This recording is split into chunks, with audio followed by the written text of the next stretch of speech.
आज भर्खरै एक साता मात्र हुँदैछ उज्यालो नेपाल पार्टी घोषणा भएर आएको। अब यो बारेमा धेरै कुराहरू अहिले चर्चामा छन् कि आज किन उज्यालो नेपाल आवश्यक पर्यो। यो देशमा धेरै आन्दोलन भए, धेरै क्रान्ति भए, धेरै पार्टी र नेताहरूले सरकारमा बसेर सत्ता चलाए, सरकार चलाए, तर देश परिवर्तन भएन। कि झन भ्रष्टाचारमा के रे दलदलमा फस्न पुग्यो देश। समृद्धि र विकासको कुरा लिएर आउँथे, तर चुनाव जितेर जाने, तर जितेर सत्तामा पुगिसकेपछि फेरि पनि देशलाई चाहिँ अन्धकारमा पुर्याउने जुन पार्टी र नेताको विरुद्धमा अब उज्यालो नेपाल पार्टी यो देशलाई हाँक्नको लागि, यो देशलाई नेतृत्व गर्नको लागि अगाडि बढेको म तपाईहरु समक्ष राख्न चाहन्छु कि उज्यालो नेपालको अहिले कुरा उठिरहेको छ कि अध्यक्ष फरक भयो, फरक प्रसङ्गबाट अभियान चलेको थियो। रियालिटी के हो भन्दाखेरि यो उज्यालो नेपाल पार्टी अहिलेको हाम्रो माननीय मन्त्री जो 18 घण्टा लोड सेटिङ हटाउनु हुने, 22 अरबभन्दा धेरै विद्युत बक्यौता तिर्न बाध्य बनाउने अहिलेको चर्चित मन्त्री कुलमान घिसिङकै नेतृत्वमा नै बनेको भनेर बुझ्दा हुन्छ होला। अहिले हामीले देखा छैनौं, तर हाम्रो पार्टीको विधानले के भन्छ भन्दाखेरि पार्टीको पदाधिकारी, अध्यक्ष लगायत पदाधिकारीहरू यदि मन्त्री भएको खण्डमा यता अध्यक्ष पदाधिकारीमा बस्न नपाउने भन्ने विधानमै लेखेको कारणले उहाँलाई अहिले हामीले अध्यक्ष बनाउन सकेनौं। तर जब उहाँले मन्त्री छोड्नुहुन्छ उहाँ यो पार्टीको अध्यक्षको कुर्सीमा आउनुहुन्छ। किनभने यो बढी मिडियामा आएको प्रश्न र जनताले गरेको प्रश्न भएको हुनाले यो हामीले यो कुलमान घिसिङकै पार्टी हो भनेर पनि बुझ्दा हुन्छ र तपाई हामी सारा नेपालका 3 करोड जनताको पार्टी हो भनेर बुझ्दा पनि हुन्छ। म तपाईहरुलाई घोष गर्न चाहन्छु, सुनाउन चाहन्छु। र केही साथीहरू यो देशलाई नेतृत्व गर्छु भनेर आज हाम्रो कुलमान सर जस्तो सक्षम एउटा इमानदार छवि भएका मन्त्रीमाथि केही प्रश्नहरू पनि यही ठाउँबाट उठाउने गरिरहेको हामीले सुनिरहेका छौं। तर हाम्रो यो देशको नेतृत्व गर्छु भन्नेहरूले बुझ्नुपर्ने कुरा के हो भने एमसीसी कहाँबाट पास हुन्छ? कर्मचारीले पास गर्छ कि सदनले पास गर्छ र सरकारले पास गर्छ? र त्यो सरकार कसले नेतृत्व गरेको थियो? त्यो सदनमा को सभासद थिए? उहाँहरूप्रति चाहिँ लक्षित नगर्ने, उहाँहरूप्रति नबोल्ने। हिजो देवाको सरकारमा एमसीसी पास भएको होइन, देवाले त्यो पास गर्न नभन्ने, गाली नगर्ने, अनि नयाँ उदाउने शक्तिलाई गाली गर्ने हो भने के फेरि पनि पुरानो पार्टी र पुरानो नेताहरूलाई नै स्थापित गर्न खोजेको हो त? आज म यो स्टेजबाट प्रश्न गर्न चाहन्छु। त्यसले गर्दाखेरि यदि हामी देशलाई साँच्चै नेतृत्व गर्नको लागि नयाँ शक्तिहरू आएका हौं भने हामीले मिलेर जानुपर्छ। मिलेर पुराना हिजो यो देशले बर्बाद गर्नेहरूलाई धुलो चटाउनु पर्छ। त्यो योजना, त्यो रणनीति, त्यो बुझाइ उज्यालो नेपाल पार्टीसँग छ। हाम्रो लागि कोही दुश्मन छैन, हामी सबैसँग मिलेर जान चाहन्छौं। तर हामी मिल्नुपर्छ भनिरहँदाखेरि कोही साथीहरू मिल्न चाहनुहुन्न भने उज्यालो नेपाल आफैमा पनि काफी भएको पनि म तपाईहरुलाई घोष गर्न चाहन्छु। धेरै धेरै धन्यवाद। मेरो राजनीतिक जीवनको अभिन्न र अनन्य मित्र केदार धिमालज्यू यस बृहत प्रदेश नम्बर 1 सभाका सभापति, केन्द्रीय नेतृत्व एवं उज्यालो पार्टी नेपाललाई माया गर्ने तमाम तबकाका शुभेच्छुक र समर्थकहरू, यसैगरी राज्यको चौथो अङ्ग संचारकर्मी मित्रहरू र आम प्रदेश नम्बर 1 वासी र यो अहिले नेपालकै सबैभन्दा चर्चाको केन्द्रबिन्दुमा रहेको यो विजयपुर ऐतिहासिक नगरीको काखमा रहेको धरानको यो पावन भूमिबाट यहाँहरूलाई म अभिवादन गर्न चाहन्छु। र यो उज्यालो नेपाल पार्टीको भर्खरै निर्माण भएको तदर्थ समितिको संयोजकको हैसियतबाट पनि यहाँहरूलाई म आफ्नो अभिवादन गर्न चाहन्छु। म करिब 3-4 मिनटमा आफ्नो कुरा सिध्याउन चाहन्छु, किनकि अब हामीले लगभग कुरा पनि बढी काम गर्नुपर्ने छ। र सर्वप्रथम चाहिँ म भदौ 23 र 24 गतेको महान जेएनजी विद्रोह आन्दोलनमा आफ्नो शहादत प्राप्त गर्ने ती तमाम 72 जनाहरू र त्योभन्दा अगाडि जति पनि यो मुलुकमा भएको चाहे त्यो पहिचानको आन्दोलनमा होस् चाहे गणतन्त्र स्थापनाको लागि होस् या अग्रगामी आन्दोलनको पक्षमा भएको आन्दोलनका तमाम ज्ञात अज्ञात शहीदहरू म स्मरण गर्न चाहन्छु।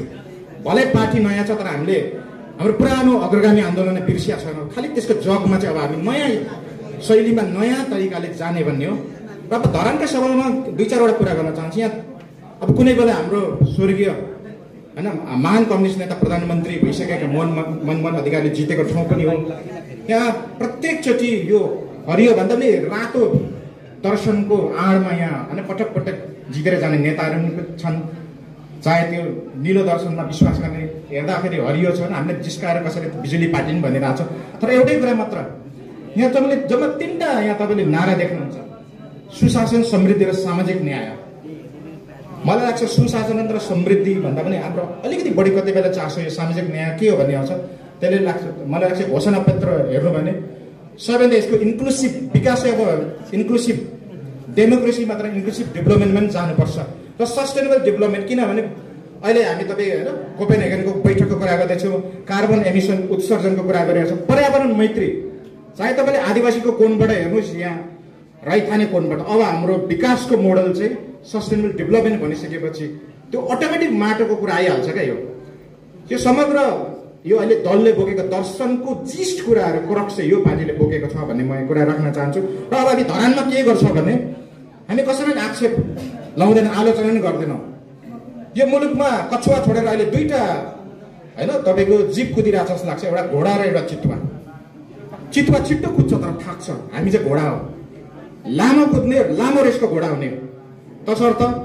र अर्को कुरा अबको 60 दिनभित्र यो उज्यालो नेपाल पार्टीको धरान उपमहानगर समिति बिफोर फागुन 21 चाहिँ एउटा मोडल ल्याउँदैछु। सम्म त अहिलेसम्म यो 15देखि 20 वर्षको इतिहासमा राजनीतिक इतिहासमा कुनै पनि दलले नल्याएको हाम्रो ओभरअल भिजन ल्याउँदैछौँ। सामाजिक न्यायको पक्षमा के गर्ने, आर्थिक भिजनको पक्षमा के गर्ने। यो धरान त तपाईँको ड्रग ट्राफिकिङको एरिया हो, त्यसले कसरी कर्ब गर्ने, सानो सानो कुराहरू गर्छौँ, ठुलो मोटो कुराहरू गर्दैन। मोटो कुरा हामी टेबल टकमा गर्छौँ, कन्फरेन्समा गर्छौँ। दर्शनको कुरा हामी यस्तो मार्क्समा गर्दैन, अब हामी इन्टरनेसनल कन्फरेन्समा गर्छौँ, एनजिओको अगाडि गर्छौँ, युएनडिपीको अगाडि गर्छौँ त्यो दर्शनको कुरा। तर डेलिभरीको कुरा चाहिँ हामी मार्क्समा लान्छौँ। र यो 60 दिनभित्र तपाईँले देख्नुहुन्छ हामी नेपाल पत्रकार महासङ्घ, हामी पत्रकार जगतमा पनि आउँछ, उद्योग वाणिज्य महासङ्घको आम्ने सामने भएर नै कुरा गर्नु। तपाईँको अब हामीले चाहिँ डिरेक्टली मोडल हामीलाई खाका दिनु पऱ्यो क्या, तपाईँले के चाहनुहुन्छ ओभरअल विकास, त्यसकै पक्षमा हामी संश्लेषण गरेर हामी खाका निकाल्छौँ। यदि भएन भने हामीले दण्डित गर्नलाई मन पराउनुहुन्छ भने चाहिँ फागुन 21 गतेको निर्वाचनमा चाहिँ भारी मतले हामीलाई अनुमोदन गर्नमा आग्रह गर्दै नयाँ शक्ति पार्टी चाहिँ हाम्रो समकक्षी शक्ति हो, हामीले विरोधी शक्ति भनेको छैन। पुरानो चाहिँ अग्रगामी चाहिँ हाम्रो प्रतिस्पर्धी शक्ति हो, नयाँ शक्ति चाहिँ हाम्रो समकक्षी शक्ति भन्ने म आग्रह गर्दै फेरि पनि भर्खरै 3 जना सदस्यहरू थपिनु भएको छ। दिनेश विश्वकर्मा, मिलन राईज्यूलाई पनि हामीले इन्क्लुड गरेर 23 सदस्य उज्यालो नेपाल पार्टीको चाहिँ धरान उपमहानगर समिति घोषणा भेटमा जानकारी गराउँदै हामी काम गर्ने प्रतिबद्धता सहित म आफ्नो मन्तव्य समापन गर्न चाहन्छु। धन्यवाद।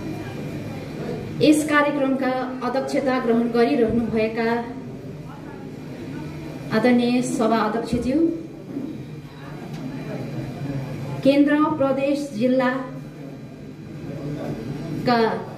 हाम्रो उज्यालो नेपाल पार्टीका आदरणीय पदाधिकारीज्यूहरू, यस कार्यक्रमलाई आम नागरिकमाझ प्रस्तुत गरिरहनुभएका हाम्रा आम मिडियाकर्मी, सञ्चारकर्मी, पत्रकारज्यूहरू, साथै धरानका 20 वडादेखि लगायत विभिन्न ठाउँदेखि यस कार्यक्रमको आतिथ्यतालाई स्वीकार गर्दै पाल्नुभएका सम्पूर्ण आदरणीय आमा बुबा, दाजुभाइ, दिदीबहिनीहरूमा म मुना राईको तर्फबाट न्यानो न्यानो सेवा नमस्कार भन्न चाहन्छु।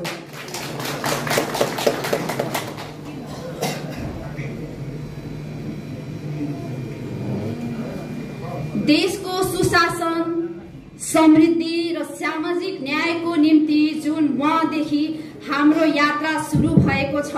यसको निमित्त उज्यालो नेपाल पार्टीबाट मैले एउटा जिम्मेवारी पद भार ग्रहण गर्दै अगाडि मेरो पार्टीगत हिसाबले जीवनको पहिलो पार्टी राजनीतिक पार्टीको रूपमा उज्यालो नेपाल पार्टीलाई चुन्न पाउँदा आज एकदमै गर्व महसुस भइरहेको छ। साथै एकदमै खुसी लागिरहेको पनि यहाँहरू समक्ष म अवगत गराउन चाहन्छु। आज एउटा छोरी हुँदै बुहारी हुँदै आमा हुँदै देशको एउटा जिम्मेवारी वहन गर्ने भूमिकामा पनि आफूलाई उभ्याउँदा आज मलाई एकदमै गौरव महसुस भइरहेको छ।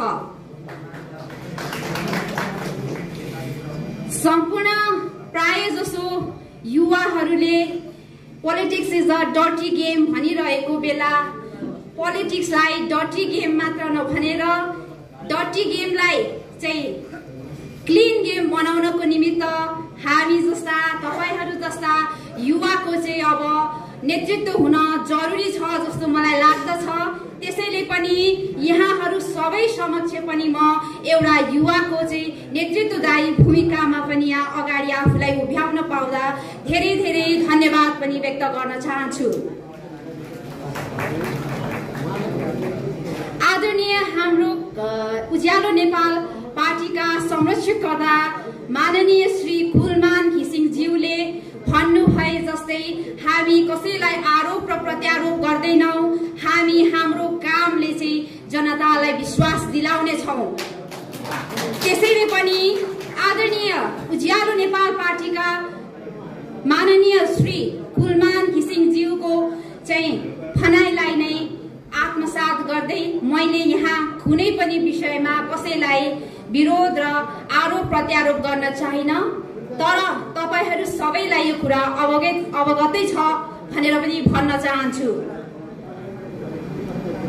अन्त्यमा आज यस उज्यालो नेपाल पार्टीको एउटा नगर कमिटीको जिम्मेवार पदमा सहसंयोजक जस्तो जिम्मेवार पदमा मलाई सम्पूर्ण उज्यालो नेपाल पार्टीको कमिटीबाट जुन एउटा आशा र भरोसा चाहिँ देखिएर हजुरहरू सबैले चाहिँ आज यसरी अगाडि सारिराख्दाखेरि पनि म एकदमै खुसी छु र हजुरहरू सबैजनालाई धेरै धेरै धन्यवाद पनि भन्न चाहन्छु।